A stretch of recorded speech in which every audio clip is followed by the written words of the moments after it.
Meus amigos, em nome de Jesus, eu tenho uma palavra bonita para você. Está em Romanos, capítulo 8, versículo 28.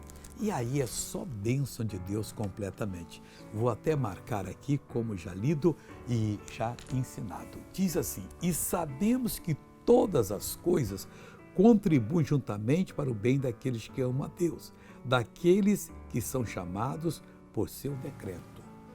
O bonito aqui é que eu fui chamado pelo decreto de Deus. Eu não sou intruso no reino de Deus.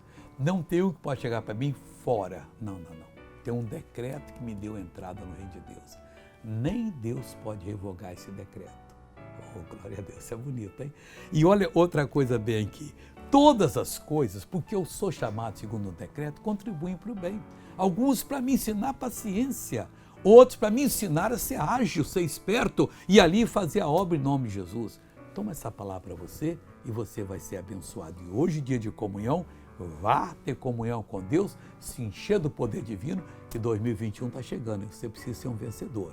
Veja essa pessoa que venceu e conta o testemunho. Operação marcada para o dia 29 de novembro para botar prótese metálica nos joelhos, porque eu perdi a cartilagem e não podia movimentar. Mas agora eu estou movimentando. Olha que coisa linda aqui, pessoal. Ela está marcada 29 de novembro porque a cartilagem desapareceu e ia colocar prótese. Ela não podia mexer com a perna. Eu tinha fé que eu não ia. Traz ela com carinho aqui em cima aqui que eu quero ver para todo mundo ver. Esse Jesus é lindo, pessoal. Então mostra pro povo como é que o joelho faz agora. Aí, pessoal. Fazendo tudo. Esse Deus é tremendo, né, pessoal?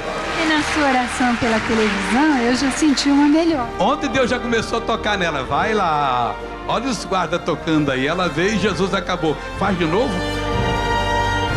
Palmas para Jesus. Esse Deus é tremendo, pessoal. Agora eu oro por você, Pai, o ano está quase terminando. Essa pessoa aprendeu hoje que tem um decreto a respeito dela e glória a Ti, Pai, porque ninguém pode anular esse decreto e desfazê-lo.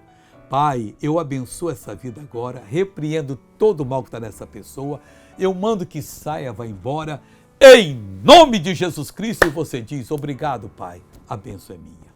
Olha, que Deus te abençoe e já posso desejar que o ano que vem seja o ano da sua realização. Seja fiel a Deus, Ele vai te dar a coroa da vida. Amém.